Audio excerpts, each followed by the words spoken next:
Auzubillahiminash-shaytanir-rajim. Bismillahir-rahmanir-rahim. Assalamualaikum. जी आया नू पखैर आगले नी हाओ चुनशुमे वशमले ओहायो गंजाइमस गूटे मोगन ओला bonjour privet kaifa hal हाले शुमा चतोरे ahlan wasal marhaba buna mucho gracias fabia balli करे आया hoş geldin anayo sayo khuyamora chivatto chihal jod kalimera khairutan. And a very warm welcome to everybody who's tuned into PTV World and are watching World this morning. Alongside me, I happen to be Shahzad Khan.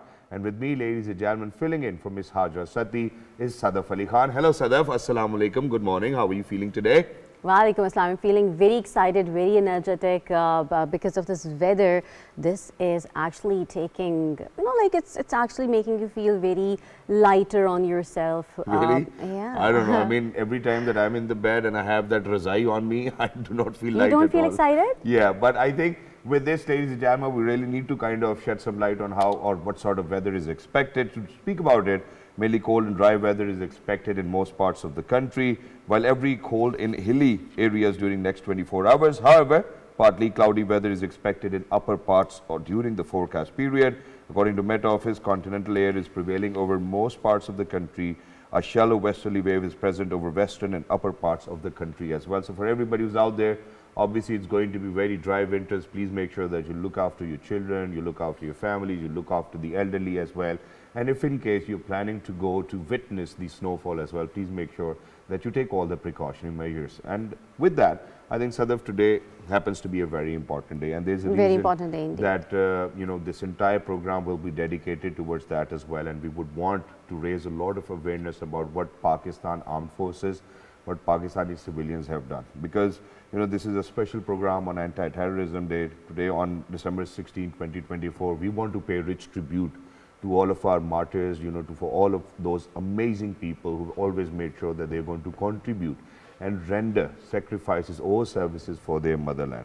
Also, I want to mention here that today is the 10th anniversary of the APS incident, which was very tragic indeed. The enemy could choose anyone, but they chose our kids to suffer in such a barbaric way, and that actually tears your heart up till now. And this pain is not going to go away ever, Shahzad. Exactly, which is why, for a better explanation on this as well, and what we have gone through, 10 years down the line is something that we would want to share with you. A small package for each and every one of you by Umayma Khalil. Please go ahead, take a good look.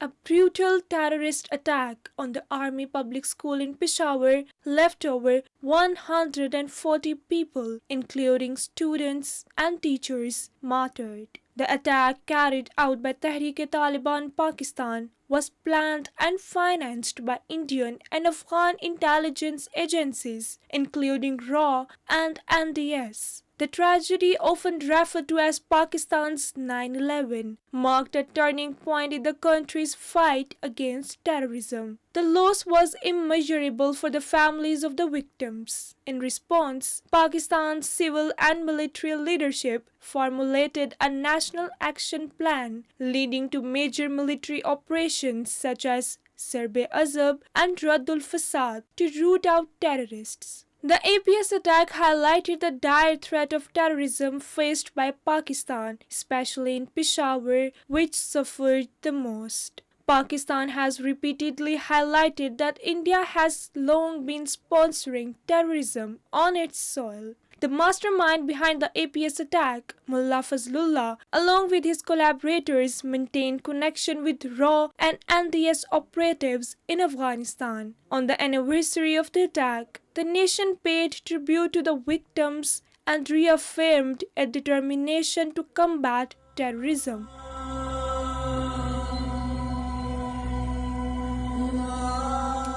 The day also served as a call for Afghanistan's interim government to take action against terrorist groups like Tehreek-e-Taliban Pakistan and prevent the use of Afghan soil for attack against Pakistan. Thank you so much, Umaima, for this report. Obviously, it makes us sad every single day to kind of go back in time and kind of witness where 144 children alongside their teachers were actually martyred by a group of terrorists as well. But how did Pakistan respond to it? You know, how did we come up with this national action plan? The Pakistan Army's operations Zabiyazab in 2014 and 16. How did we partner with China as well? We'll come down to that bit, but today I would like to include the messages by the President and the Prime Minister as well, where on the 10th anniversary of the Army Republic School Peshawar attack, President Asif Ali Zardari and Prime Minister Mohammad Shahbaz Sharif reaffirmed Pakistan's commitment to eliminating terrorism and extremism. In other joint message, they recalled the tragic attack on December 16th when terrorists targeted innocent students and teachers, highlighting their cowardice and brutality. The leaders paid tribute to the sacrifices made by the nation in the ongoing fight against terrorism and vowed to continue efforts to secure a peaceful future for Pakistan. And while we are at it, I think, Sadaf, what we really need to kind of talk about over here is that, you know, how from there onwards Pakistan has been resilient. Obviously, we reaffirm about our commitment. The President spoke about it, our Prime Premier spoke about it as well. And to kind of unfold this conversation, we're very lucky that we've been joined by a wonderful guest over here, ladies and gentlemen. And without any further ado, what I would love to kind of speak about over here is, though, you know, whenever we are going to speak about the reaffirmed commitment, we really need to go back again and think about all of those people who made it out of that massacre. So we have a small message to share with all of you. Please go ahead. And this is actually what sets the tone for Pakistan to be so resilient. Ahmed Nawaz, thank you so much for sharing this message. 16 दिसंबर का ये जो दिन है तो ये ना सिर्फ हमारे लिए बल्कि पूरी कौम के लिए एक दर्दनाक दिन है। उस हादसे में मैंने अपना भाई हारिस नवाज शहीद खोया। इसके अलावा मैंने काफ़ी सारे दोस्त उस हादसे में खोए। मेरे साथीज़ा कराम उसमें शहीद हुए। मैंने ख़ुद उस हादसे में ज़ख्मी हुआ। हमारी तरह लोगों के लिए जिन्होंने इस हादसे में अपने प्यारे खोए, जिनके बच्चे शहीद हुए, जिनके भाई बहन शहीद हुए, जो ख़ुद ज़ख्मी होकर सर्वाइव कर गए, तो उनके लिए ये एक ऐसा दिन है कि ये दिन अपने साथ दर्द भी लाता है, ये दिन अपने साथ गम भी लाता है उस दिन के, और उस हादसात के मनाजिर जो है तो अपनी आंखों के सामने ताज़ा हो जाते हैं। इस दहशतगर्दी के ख़िलाफ़ मैंने एक जंग शुरू करनी थी, और ये दुनिया भर के जितने भी बच्चे हैं जिनको तालीम से डिप्राइव किया गया है, तो उनके लिए मैं एक जदोजहद लड़ूँ, उनको तालीमी जो फैसिलिटीज़ हैं वो उनको फ़राहम करूँ। इस 16 दिसंबर के मौके पे ये ज़रूरी है कि हम सही सोचें, पाकिस्तान के लिए हम क्या कर सकते हैं, मुस्तक़बिल आने वाले चंद सालों में हम क्या कर सकते हैं कि पाकिस्तान को बेहतर बनाएं। क़यादत से भी हमारी यही अपील है कि हमारे नौजवानों पर तवज्जो दें, हमारी यूथ पे तवज्जो दें और उनके लिए अपॉर्चुनिटीज़ बनाएं ताकि वो आगे जा सकें और पाकिस्तान को एक prosperous मुल्क बना सके। Yes, we can understand how harsh and sad experience it is. It is the same for the whole entire nation. Now, if we talk about today, in a move to express solidarity with the martyrs of the 2014 Army Public School Peshawar tragedy, the government has announced that all public and private schools and colleges will remain closed today.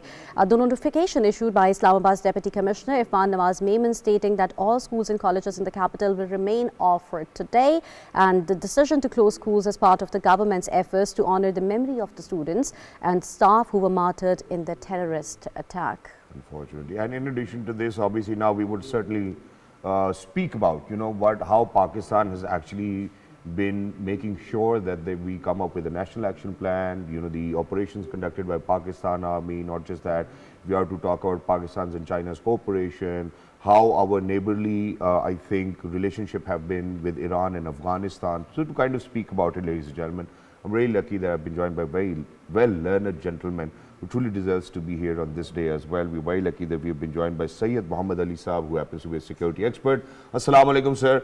Thank you so much for joining us. Wonderful to have you over here.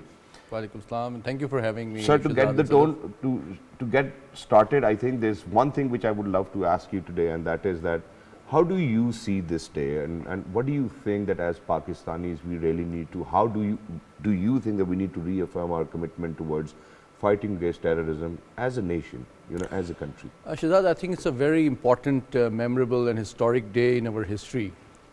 And it is not only because of the incidents, the tragic incidents which unfolded 10 years ago, But the date that the terrorists chose is very significant and profound, because this was a psychological attack on Pakistan's national psyche and historical consciousness. Yep. To remind them that 53 years ago, our eastern neighbor actively supported terrorists in order to separate our eastern wing from our western wing.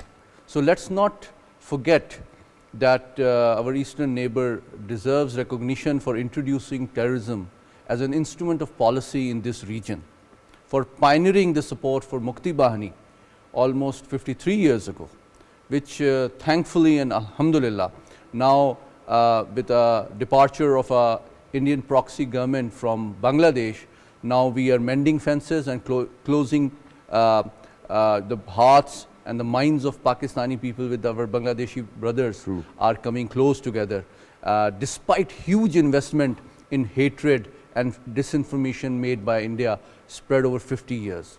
Now let's come to the second aspect, what happened 10 years ago.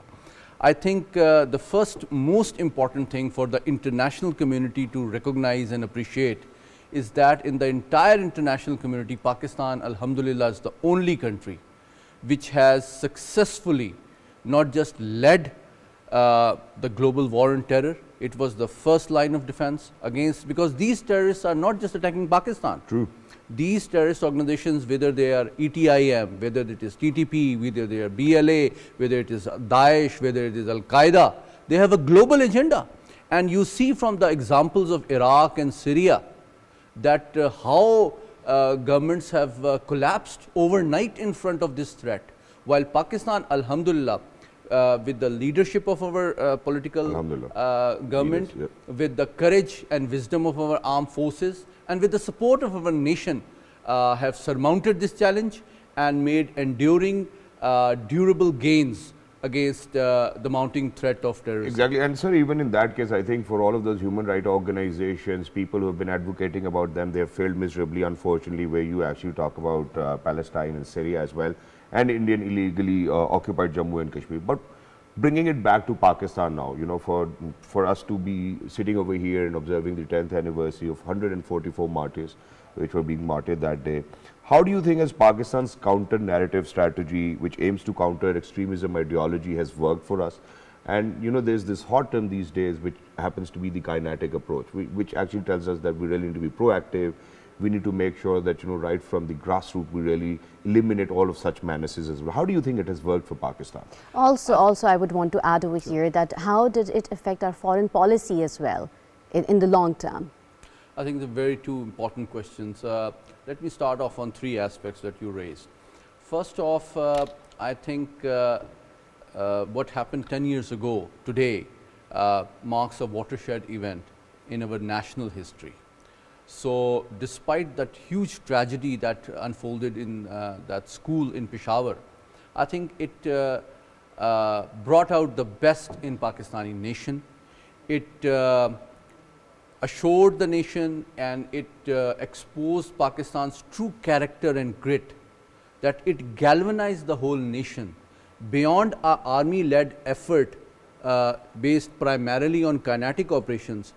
This watershed event convinced the national leadership, the media and the general public that there has to be no ambiguity regarding the anti-state agenda, and we fought this menace shoulder to shoulder because it really galvanized the nation like perhaps no other event, first off. Secondly, when you ask about the strategy, I think these tragic moments were also sobering, but useful in terms of improving our national counterterrorism effort and developing and shaping a comprehensive national counterterrorism strategy, in which the kinetic aspect led by Pakistan Armed Forces is definitely critical, but not sufficient, because it requires adequate and equal and consistent support from the media, from our ulama, from our teachers, from our financial system, each and every stakeholder, and our political leadership. because it needs to be highlighted that Pakistan Army with their sacrifices are fighting the consequences of terrorism. True. But the causes which have led to the evolution and rise of terrorism primarily rests in these civilian domains, in which how fake news, how disinformation is used, particularly on digital media, to corrupt and pollute the minds of our youth, to misguide them, We're seeing that and these days to a lot. sow distrust against the state. And second aspect is the financial aspect, which is very important, that the terror financing network is being successfully eradicated, and that effort and success has been recognized by FATF. And thirdly, when it comes to the National Action Plan, that is very important in terms of ensuring that all the stakeholders, like you rightly pointed out, make equal commitment in terms of eradicating this menace decisively from Pakistan. Which is why, sir, just because you actually touched upon this as well. So, when we say and that we have seen that we have taken measures, to curb the terrorist financing, how do you think it has worked with international partners? Because, with these illicit funds, these terrorists or the militant organizations were able to do what they actually did with Pakistan, unfortunately. How do you think that those measures have been taken? Do you think they have been effective? Do you think that we're right on top of it? You spoke about FATF. We've heard about how, there were countries within the grey list as well. There were a lot of challenges for the countries to come across that. How do you think the measures have been taken so far? I think there are three aspects I'll highlight in response to your question. First off, I think it's an unfortunate reality that the recent history and the war on terror proved before our leadership that there are no free lunches in international politics, and every domain is influenced by geopolitics. True. I'll just give a recent example of COVID, for example. Whether you will get access to the vaccine at adequate prices is determined by international politics, True. not just by humanitarian concerns, unfortunately. So when it comes to terrorism, while Pakistan has done three things very significantly, like Sadaf earlier asked, Pakistan's diplomatic effort has been very critical in galvanizing the world, in convincing the world, and also in defeating the Indian attempt to present Pakistan internationally as a hub of terrorism. True. In order to disincentivize foreign investment in Pakistan. And you would recall a 15-year-old global enterprise established as part of Disinfo Lab, in which over 700 fake news outlets were established in 100 countries as part of a full-time effort to make Pakistan look bad around the world. And to contest that in the information domain, in the diplomatic domain, has been critical, both at the bilateral level with all the neighbors and major powers, but also at the multilateral level at United Nations, at UN Geneva. Pakistan has been spearheading this effort, and the evidence of the success of Pakistani diplomatic effort is this, that Alhamdulillah, Pakistan is today one of the non-elected members of the United Nations, and Pakistan enjoys active and overwhelming support in exposing the Indian agenda to use terrorism, not just inside Pakistan, but more recently you've seen the assassination of critics in Britain, in Canada as well, yes. in US, Yeah. which actually is leading the international community to recognize the true Indian face and intentions. Okay, if we talk about the proxy wars that India has been fighting on social media, if we see India has been doing some certain tactics, they have been talking about the Canadian government as well. Pakistan being a developing country, we're moving towards that direction. Pakistan is already facing a lot. We have a lot on our plate for now. What should be the counter narrative? What should be the steps taken? Although Pakistan has been doing so well so far, but if we have seen the Indian proxy wars on social media, what do you think should be Pakistan's way of, tacting with it? So let me, through you, assure the nation that despite these challenges and landmines being placed regularly by India, directly and indirectly, and supporting different terrorist organizations like BLA, BLF, TTP, and Daesh, Pakistan is thankfully defeating them convincingly. And the biggest evidence of that is, let me share with you, according to Goldman Sachs, in the latest assessment, in the next 50 years projection, Pakistan is expected to be the 6th biggest economy in the world. I mean, this is not by Pakistan, exactly, this is not this is PTV. So they believe that Pakistan's rise, Pakistan's political stability, Pakistan's economic growth, and Pakistan's geostrategic location, and the vitality and the vigor of and the talent of Pakistani youth, alhamdulillah, when we galvanize that, there is no reason why we do not fulfill our true destiny and achieve and rise as per the wishes of our nation, meet all the challenges and live up to the expectations of our founders. Exactly. And sir, in addition to this, I think there's one more problem, you know, and it lies from within the country as well, and that's something that we really need to address, and that too very wisely as well. Now imagine, we did see how the SCO summit over here took place, you know, the president of the Belarus was here, the global leadership's coming down to Pakistan as well, but unfortunately, the menaces which actually still reside within the country, may them be in the name of political parties, may them be in the name of political leaders. When we say that all the stakeholders need to be on the same page, it does look like as if people still want to benefit out of these situations for their own political gains. What is your take on that? Now, obviously, certainly where we're talking about proxy, we're talking about National Action Plan, we're talking about Pakistan Army, Azab, and all of these operations and Rangers operations, you know, in Karachi to dismantle those networks. How do you think that these unfortunate incidents where, you know, the entire city is being shut down, nobody can go to work, nobody can come back from work, and there's just a standstill situation for each and every one of us, how do you think we really need to come around and curb this menace as well? Because this has gone too far away and too wild as well. Very important question, Shahzad. I think briefly I'll say that you'd recall when on 28th May 1998, when Pakistan demonstrated its nuclear capability, that convinced the Indian leadership and strategic thinkers that a conventional or strategic direct warfare is no longer an option for India. True. So they transformed their strategy into indirect, low intensity conflict, using proxies and terrorist organizations to destabilize Pakistan, to disincentivize foreign direct investment. And now most recent prong is hybrid warfare, in which digital media is the most important battle space. True. In which the confidence, trust and ideology and ethics of Pakistan are being challenged on a daily basis through such fake narratives. So it is very important that we live up to the challenge in the information domain, protect our youth by giving them facts, giving them hope, giving them unity, giving them incentives and confidence that we should learn from the lessons of what we are seeing in the Middle East, one after the other.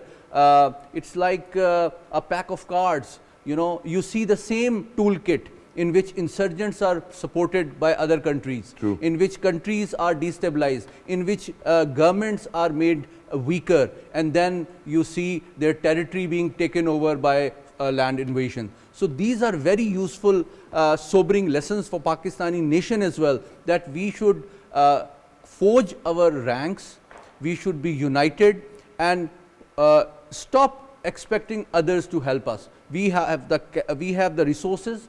We just need unity and wisdom and consistency, and there is no reason why we cannot surmount the temporary political challenges. Our economy is already showing signs of recovery and hope, and inshallah we can meet all these challenges Thank you so much, sir. Thank you so much for being with us. Lovely to be in conversation with you. And you know, it's always very amazing to kind of sit beside somebody who is so learned, first of all, and then actually do know what the future actually holds for Pakistan as well. And thank you so much for touching upon digital terrorism as well, where we do have a handbook to ourselves, but all we need is to kind of sit down together and be like, hey, you know what, we need to fight it together. Think you so much, sir, for joining us. Wonderful to have you here. And for everybody who's out there, Sadaf, I think that if we are to speak about it, you know, because there was this time, I'm not really sure whether how younger you are to me, but there was this time when we were going to university from 2005 till 2009 and 12 and 13. And for me, I'll be really honest, you know, the way or the conditions that were in our motherland, unfortunately, I still think that, you know, for us to be alive, we are lucky enough as well, you know, where every other day, unfortunately, there was suicide bombing, there were terrorist attacks, and, you know, for anyone to kind of curb such a menace, it will take time. Now imagine that if, you know, there's this guerrilla war which is going on out there, how will you identify, you know, that who are those people who are not friends of Pakistan as well. So I think And it took even us a little today, longer. exactly, Shahzad, and even today we're seeing the whole city being shut down and so much going on. But Pakistan has been fighting against terror for a very long time now, and Pakistan has been doing this in a very good way, in a very tremendous way. We are doing such a tremendous job और in Sadaf this एक चीज़ मैं regard. Urdu में कहता Yeah. हूँ, वो सब लोग जो पाकिस्तान में रहते हुए इस सिचुएशन का फ़ायदा उठाते हैं अपने पॉलिटिकल गेन के लिए या किसी भी गेन के लिए, मेरा नहीं ख्याल कि मैं नेशनल टेलीविजन के ऊपर इस तरह की कड़वी बात नहीं करना चाहता हूँ. But for me, I think you should really be ashamed of what you've actually done. You know, for all of those people who've taken advantage of this situation. At this point of time, we have a package, you know, by Raza Khan, one of our very senior people over here in PT, world analyst, special coordinator, reporter, and he speaks about war on terror and what Pakistan had to do to curb this menace. Please go ahead. Let's take a look. During the last 2 decades, Pakistani armed forces have carried out numerous counter-terrorism operations. These counter-terrorism operations were successful due to the exemplary professionalism of Pakistani armed forces, coupled with the ultimate sacrifice in the form of martyrdom, resulting in resounding success of various counter-terrorism operations. Some of the key counter-terrorism operations carried out by Pakistani armed forces are as follows: Operation Enduring Freedom 2001-2002, Operation Al-Mizan 2002-2006, Operation Zalzala 2008, Operation TriStar 2008, Operation Black Thunderstorm 2009, Operation Sherdil 2008, Operations Rahe-Haq 1, 2 and 3 2007 to 2009, Operation Rahe-Rast 2009, Operations Brekhna 1 and 2, 2009, Operation Rahe-Nijat 2009-2010, Operation Koh-e-Safed 2011, Operations Khyber 1 and Khyber 2 2014-2015, Operation Zarb-e-Azb 2014 to 2016, Operation Raddul Fasad 2017 onwards, and ongoing Operation Azm-e-Istihkam. Hundreds of brave officers and soldiers of Pakistan Army have laid down their lives for the sake of the nation, but their supreme sacrifice resulted in victories of Pakistan Army against terrorist organizations. Through counter-terrorism operations, Pakistan Army has secured the areas and regions of Pakistan bordering Afghanistan. Pakistani nation must recognize the immense sacrifices of Pakistan Army in the war against terrorism, as it is their supreme sacrifice which has made Pakistan safe and secure for all Pakistanis. And hence, with this safe and secure Pakistan, we paved the way for a prosperous future as well. But ladies and gentlemen, continuing with our dedication, we're making sure that, you know, we bring in guests who actually kind of share, you know, for example, now if I am to speak about Pakistan's dynamic response to ever-evolving terror tactics, I'll be introducing former President of NDU, Lieutenant General retired Raza Muhammad Khan Sahab. Assalamu alaikum, sir. Thank you so much for joining us. Wonderful to have you. Wa alaikum assalam. Thank you. Thank you so much, sir. So, sir, first of all, your take on Pakistan's dynamic response to ever-evolving terror tactics? Okay, Bismillah ar-Rahman ar-Rahim.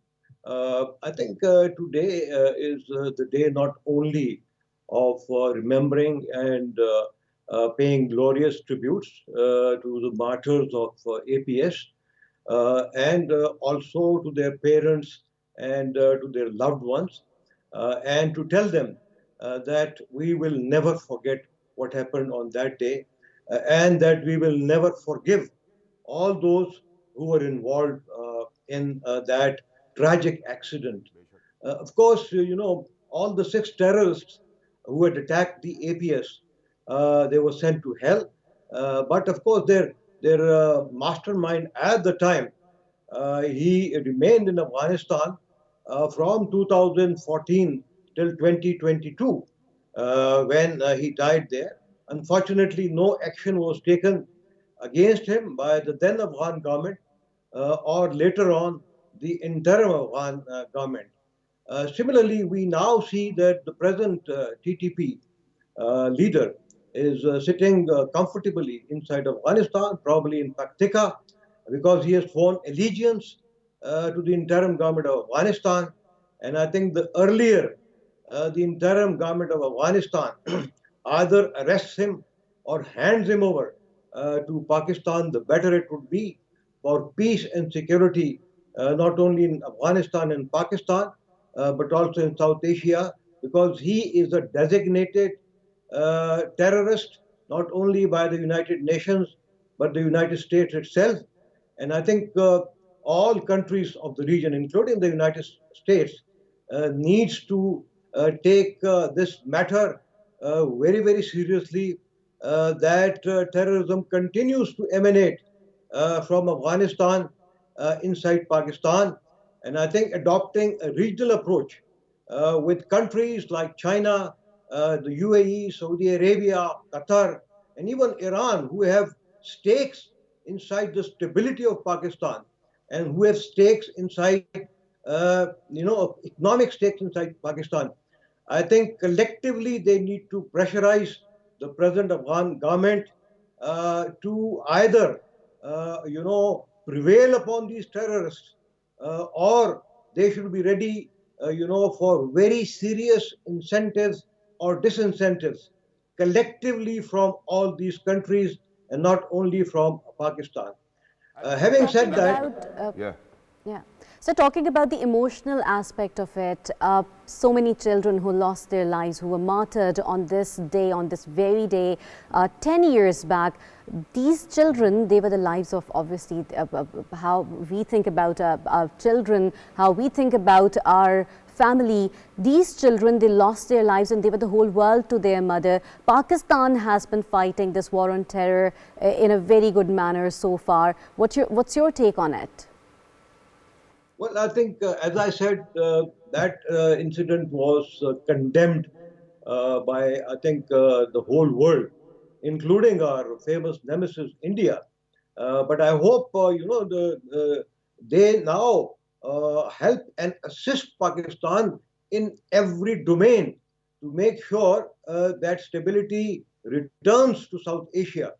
And I think it is now for the new US government as well to understand that the threats emanating from Afghanistan, which are actually perpetrated by more than 12 terrorist organizations as per the UN Security Council findings, I think that can one day pose a threat directly, I think, to the United States itself of the magnitude of 9/11 unless they take immediate actions on that. As far as Pakistan is concerned, I think of all the national security challenges, threats and concerns, terrorism, both in the digital and the conventional fields, as well as violent extremism, are the most serious threats to our security. And I think this has to be fought with all the elements of national power, whether it is political, diplomatic, psychosocial, through our civil society, through the academia, through the parents of the youth whose minds are sometimes, hijacked for personal or petty political gains. So all this together, I think put together, we'll have to continue our efforts. And here I am reminded of what, the Qaid had said soon after independence. And he said that we have won the battle of Pakistan, but we have to be prepared to offer many more sacrifices to retain this independence. And then he gave us his motto of unity, faith, and discipline. And today is the day of actually acting upon that motto. We have seen, we know that in 2014, in December, I think there was violent political activity in Pakistan, and there was acute political divisions and polarity. And we have seen that that continues, unfortunately.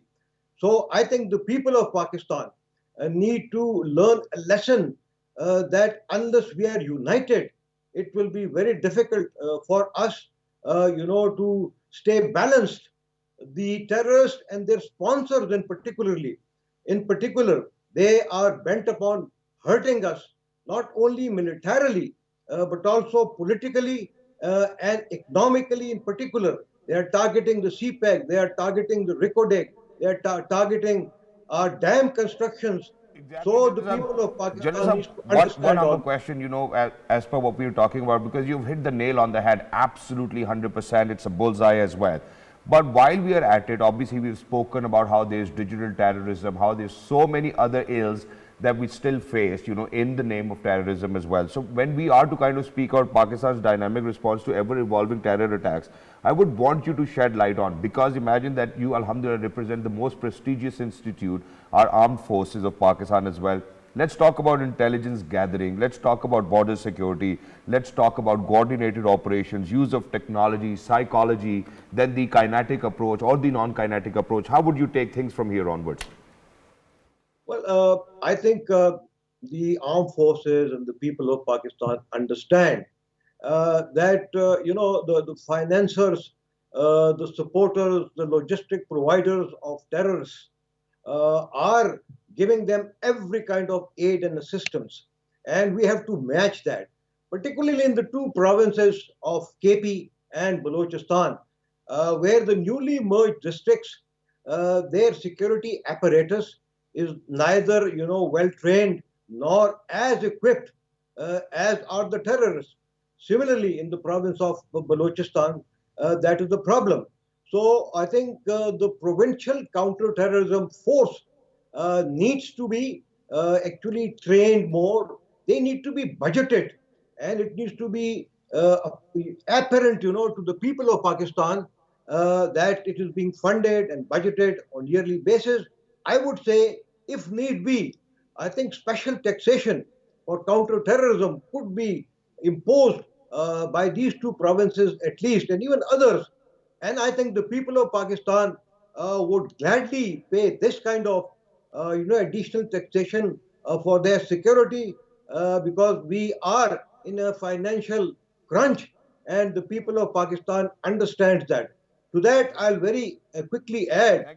Thank you so much, General Saab. Your points taken as well. We're unfortunately a little short on time as well, but thank you so much for your points. I think the entire nation needs to remember all of this, and there needs to be, when we speak about national action plans, I think when we speak about all of these operations, all of these sacrifices that the armed forces or the armed officers of these forces have actually made, or the people or the civilian society and the community to kind of protect ourselves in the near future, we really need to kind of make sure that we talk about it and that we build more resilient policies according to it. May it be the illicit financing to the terrorist organizations, may it be militants making their way to our motherland as well, barging in. But while we are at it, I think where we have spoken about how we really need to kind of make sure that we are always evolving with the technologies that we adopt and use and utilize to curb this menace. What we really need to do now is that we need to speak about security forces counter-offensive to curb cross-border terrorism as well. And to speak about it, we're very lucky that we've been joined by very senior journalists over here inside the studios. He happens to be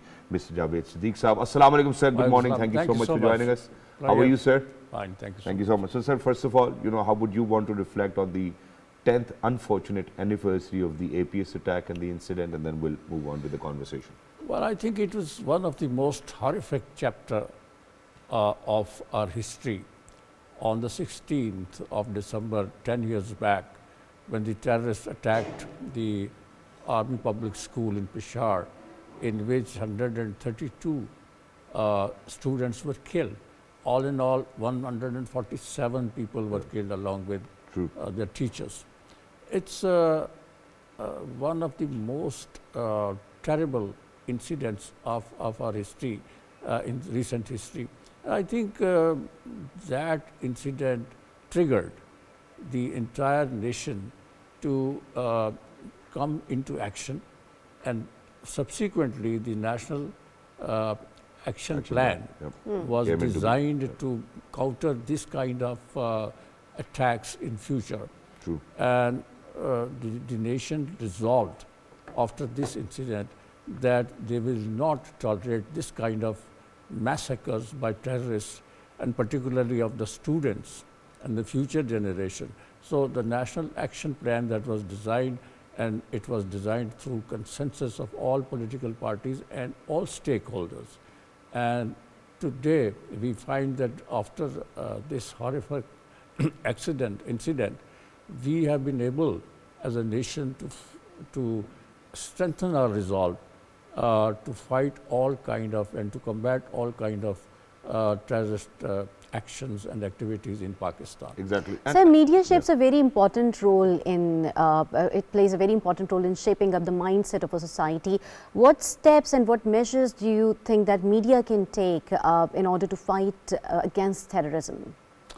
Media, yes, you are right. Media can play a very vital role in basically preparing the people, people at large, to be vigilant and to keep an eye on the activities of all those elements who wants to sow the seeds of hatred in our society, who are basically trying to capitalize on our internal differences, and who are basically planting disinformation regarding certain sections of society, and they are trying to neutralize our resolve to fight terrorism. So I think media needs to take a new look at various manifestations of terrorism in Pakistan.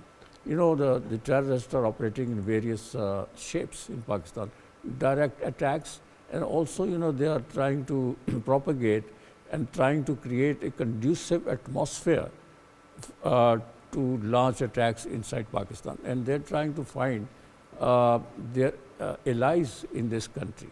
So I think media needs to point it out to the people of Pakistan that they need to, they need to be united against these terrorist nefarious activities. Exactly. And sir, in addition to this, now unfortunately, you know, so there's been a lot of debate. Obviously, we would want to kind of come down to where how we can control cross-border terrorism as well. But unfortunately, you know, there's a major network of private channels over here. We do see how most often there's an anti-state sentiment going on, circulating. There's too much news against the state as well. Oh, ye galat ho gaya, ye nahi hua, wo nahi hua.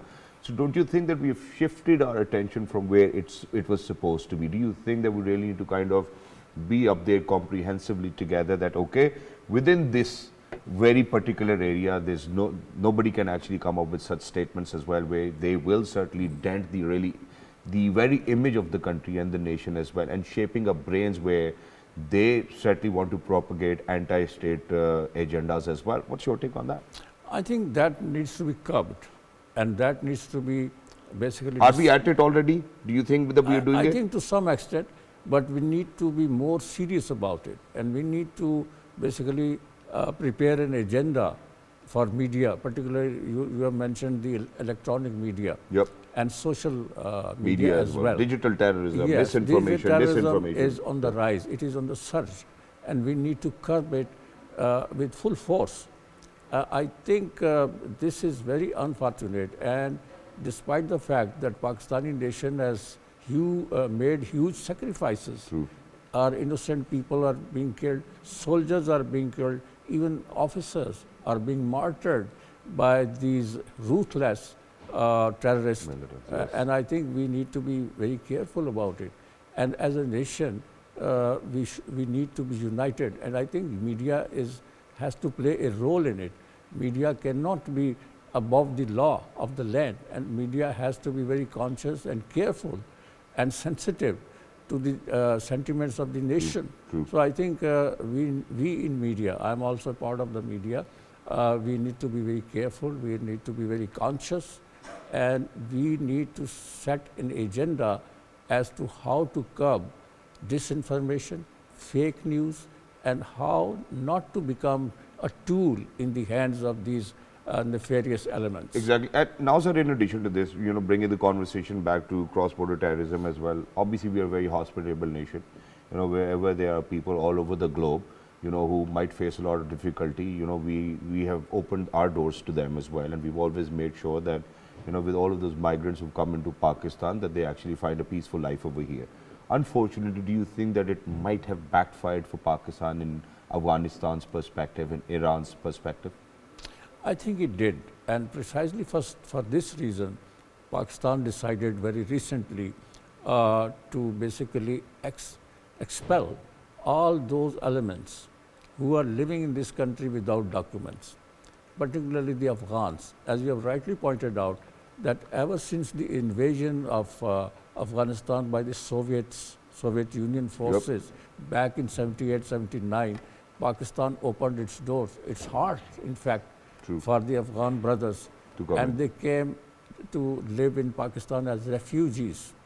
And 4 million Afghans were hosted by Pakistan for decades. And the world recognizes this huge service that Pakistan has provided to refugees. And unfortunately, some of those elements who have lived in Pakistan, who have enjoyed our hospitality, they have not been behaving, and they have not, gone by the law of the land, and they have violated it so massively. So I think Pakistan has found, and Pakistan has ample proofs that these guests or these brothers, as you have said, who were allowed to come into Pakistan in their adverse situations, they misused this opportunity. And they caused adversity for Pakistan as well. Exactly. And so they became a tool in the hands of those elements who wanted to destabilize Pakistan, who wanted this country to become a hub of terrorism. And I think Pakistan has made a very positive, right decision that these elements who are living illegally in Pakistan, they need to be expelled and sent back to their countries. Exactly. Thank you so much, sir, for being with us, Javed. Siddiq Sahab, lovely to be in conversation with you. For everybody who's out there, ladies and gentlemen, it's the resolve of the Pakistani nation, our commitment against all of these nefarious designs of all of those militant groups, no matter what happens. May it be our political leadership, may it be our civil society, may it be our communities, we will always stand together. May it be our media, all stakeholders will always stand together. And another thing over here, we will never forgive, we have never forgotten, and that actually made us take measures and be a better nation. So, Pakistan is united at the end of the day. So towards the end of the program, I would love to thank my entire team. Ms. Sohail actually led the entire team as well. I think it was a wonderful program. Namood Muslim Sahab, thank you so much for giving us this opportunity to dedicate an entire program to speak about the 10th anniversary of the APS martyrs as well. Whoever, wherever there are people, please make sure that you stay committed towards the well-being and prosperity of the country. Pakistan Zindabad. Until next time, look after yourselves. It's a good morning. Thank you, sir.